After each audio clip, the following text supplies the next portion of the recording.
सभी मानस प्रेमी भक्तों को मैं संत लाल झा सुमन स्वागत करता हूं और आग्रह करता हूं आप हमारे पेज को लाइक करें और सब्सक्राइब करें ताकि मैं नित्य रामचरितमानस चिंतन में आपके साथ उपस्थित होकर भगवान राम के नाम को जपें, माता सीता के चरणों में अपने आप को समर्पित करते हुए हनुमान जी का वंदन करें और गुरु स्वरूप आत्मज्ञान जिससे प्राप्त होता है भगवान शंकर और माता पार्वती को भी जपें। आज मंत्र शक्ति में सबसे पहले मंत्र हेतु एक श्लोक जिसके जप से हम आत्म कल्याण करते हैं और परमपिता परमेश्वर को जान पाते हैं। आत्म कल्याण हेतु इस श्लोक को अवश्य जपें नित्य। वह है भवानी शंकरो वंदे श्रद्धा विश्वास रूपिणो याभ्याम विना न पश्यन्ति सिद्ध स्वान्तः स्थम ईश्वरम। श्रद्धा और विश्वास के स्वरूप श्री पार्वती जी और श्री शंकर जी की मैं वंदना करता हूं, जिनके बिना सिद्धजन अपने अंतःकरण में स्थित ईश्वर को नहीं देख पाते।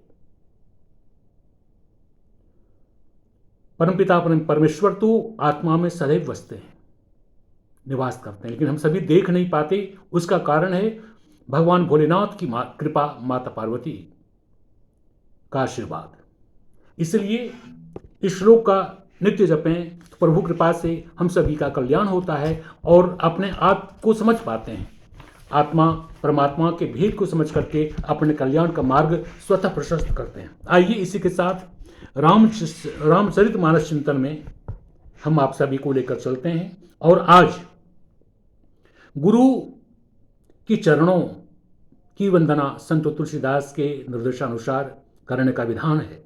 और उसमें गुरु कहते हैं, संत तुलसीदास जी कहते हैं, बंदौ प्रथम बंदौ गुरु पद पदुम परागा सुरुचि सुवास सरस अनुरागा अमीय मूरिमय चूरण चारु समण सकल भव रुज परिवारु सुकृत संभूतन विमल विभूति मंजुल मंगल मोद प्रसूति जनमन मंजुमो कुरमल हरणी किए तिलक गुण गण बस करनी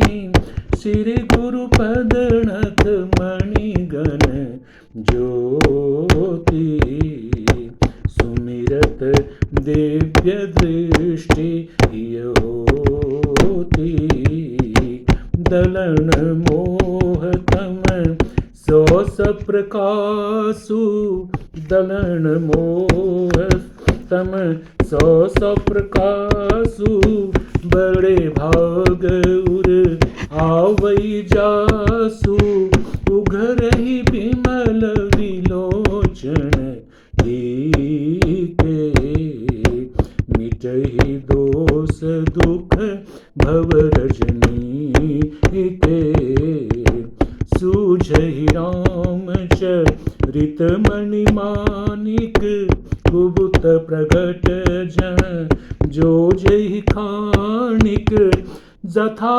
सुमंजन अंजिदृग साधक सिद्ध सुजान कौतुक देखत शैल बन भूतल भूरि निधान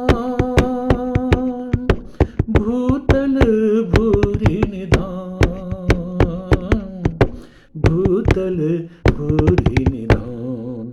मैं उन गुरु महाराज के चरण कमल की वंदना करता हूँ। संत तुलसीदास कहते हैं, जो कृपा के समुद्र और नर रूप में श्री हरि ही हैं और जिनके वचन महामोहरूपी घने अंधकार के नाश करने के लिए सूर्य किरणों के समूह हैं। मोह से मुक्त होना है तो गुरु के शरणागत होना आवश्यक होता है। कहने का तात्पर्य यही है। यही नहीं, मैं गुरु महाराज के चरण कमलों की रज की वंदना करता हूं। उनके चरण में जो रज रखे हुए हैं, जो सुरुचि, सुंदर स्वाद, सुगंध तथा अनुराग रूपी रस से पूर्ण है, वह अमर मूल संजीवनी जड़ी का सुंदर चूर्ण है जो संपूर्ण भवरोगों के परिवार को नाश करने वाला है। भवरोग से मुक्त होना है तो गुरु के चरण रज की भी वंदना करें, उसका अंजन करें, और वह रज सुकृति पुण्यवान पुरुष रूपी शिव जी के शरीर पर सुशोभित निर्मल विभूति के समान है और सुंदर कल्याण और आनंद की जननी है। भक्त के मन रूपी सुंदर दर्पण के मैल को दूर करने वाली और तिलक करने से गुणों के समूह को वश में करने वाली है। यानी सबको अपने वश में यदि करना चाहते हैं, कहने का मतलब यह है, तो आप सुकृति संभूतन विपुल विमल विभूति मंजुल मंगल मूल मूल प्रसूति, इसे स्वीकार करें और श्री गुरु महाराज के चरण नखों की ज्योति मणियों के प्रकाश के समान है, जिसके स्मरण करते ही हृदय में दिव्य दृष्टि उत्पन्न हो जाती है। यानी गुरु के सानिध्य में आप हैं तो गुरु की कृपा से दिव्य प्रकाश की प्राप्ति निश्चित हो जाती है और उस प्रकाश के प्रकट होने से अज्ञान रूपी अंधकार का नाश हो जाता है, जिससे हृदय में आने से ही भाग्य खुल जाते हैं। उसके जो गुरु के सेवार्थ है, उसके हृदय में आते ही हृदय के निर्मल नेत्र खुल जाते हैं और संसार रूपी रात्रि के दोष दुख मिट जाते हैं एवं श्री रामचरित्र रूपी मणि और माणिक के गुण और प्रकट जहाँ जो हैं, जिस खान में है, सब दिखाई पड़ने लगते हैं। यानी संसार के सारे क्लेश, सारे दुख दूर हो जाते हैं। जो गुरु के शरणागत होकर गुरु की वंदना करता है, गुरु के सानिध्य में रहकर उनके चरण कमल के रज को नित्य अपने में समाहित करता है। और जैसे सिद्धजन को नेत्र में लगाकर सिद्धांजन को नेत्र में लगाकर सिद्ध और सुजान पर्वतों, वनों और पृथ्वी के अंदर कौतुक से ही बहुत सी खाने देख लेते हैं।